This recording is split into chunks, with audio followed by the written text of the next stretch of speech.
The NFL season is wrapping up, and there's still time to get in on the action with FanDuel, America's #1 sportsbook. Right now, new customers get $150 in bonus bets, guaranteed when you place a $5 bet. FanDuel, official partner of the NFL. Hey, Bobby Manning here. Welcome to a practice edition of the Garden Report. Josue Pavon alongside as we prepare for Marcus Smart's return. Josue not going to play for the Grizzlies on Sunday at 6, but he will be in the building. I'm sure he'll get the video tribute. I'm sure there'll be a lot of warm receptions from the fans and from players. And unfortunately, just continues a little bit of a season here where he's kind of been put in the rear view, more or less. And I think the tone, we talked to Joe Mazzulla, Peyton Pritchard today, kind of reflected that, like, yeah, he did great things here.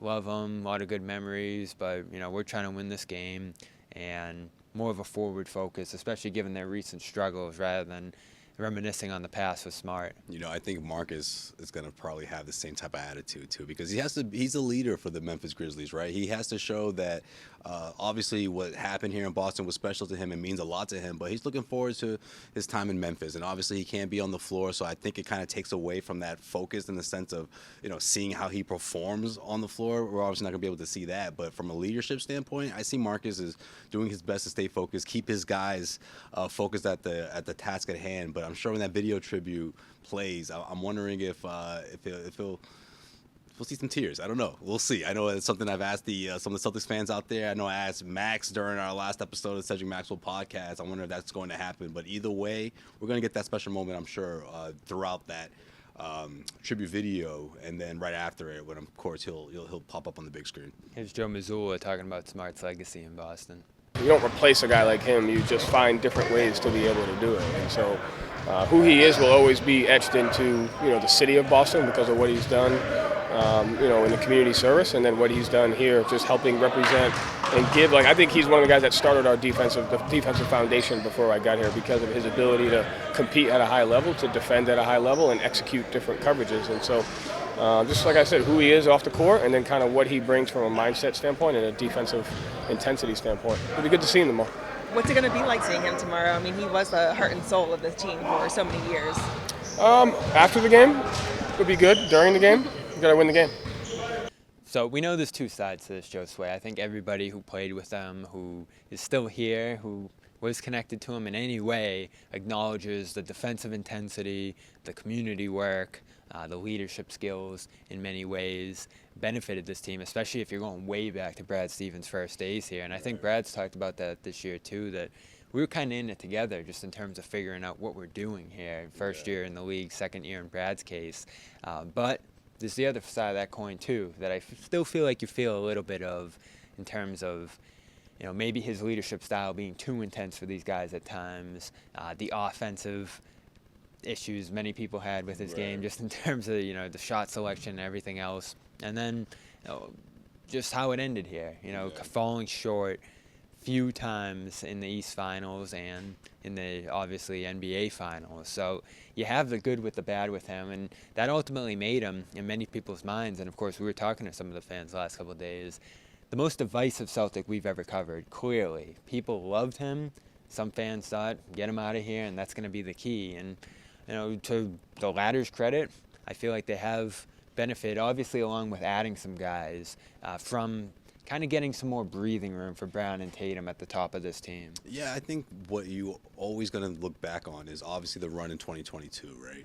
And Marcus Smart was a big part of that as a starting point guard. They made it to the NBA Finals. Defensive Player of the Year that year. Defensive Player of the Year that year. It's sort of that season where it all came together and everybody was on the same page. Obviously, they didn't get the job done.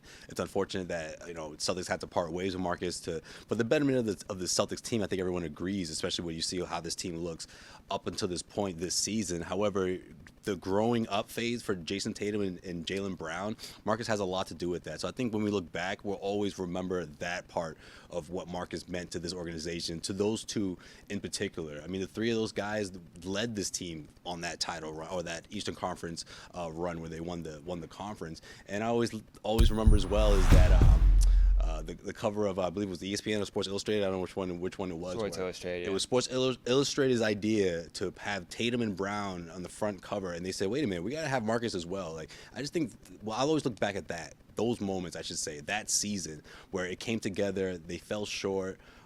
Marcus was a big part of that, the leader. He sort of had the keys to the offense and as a starting point guard, and that was really important in his growth as well. So you look at where Tatum and Brown, how they grew into the perennial All-Stars that they are today, and Marcus Smart as a leader, how he's grown as a player. He's on to Memphis, obviously, a new chapter in his career, but we'll never forget how he got to this point and the player he was and the leader he was for the Celtics team. This obviously isn't how many expected it to go here, too. Memphis, second seed in the West last 2 years, man. now 13th. Battered with injuries. It's going to be just like the first meeting between these teams. No Smart and an array of rookies, G League, two-way guys for that Grizzlies team. Ja Morant, of course, out for the season now as well. Steven Adams just traded after being ruled out for the season there. So an uncertain future for Smart in Memphis. Obviously, a couple teams have inquired about trading for him, Lakers and Bucks namely, according to Jake Fisher, but Memphis says they're holding on to him for now, and we'll see what the future holds for Smart down there in Memphis. Maybe he comes back before the end of this year and gets a couple more games under his belt, but he's still out for an extended period of time with this finger injury. So we're going to have to wait till next year to see Smart against his former Celtics team on the floor. But we can always look back at the memories, Josue. If you had to pick one, what would it be? Your favorite Smart memory of him in Green?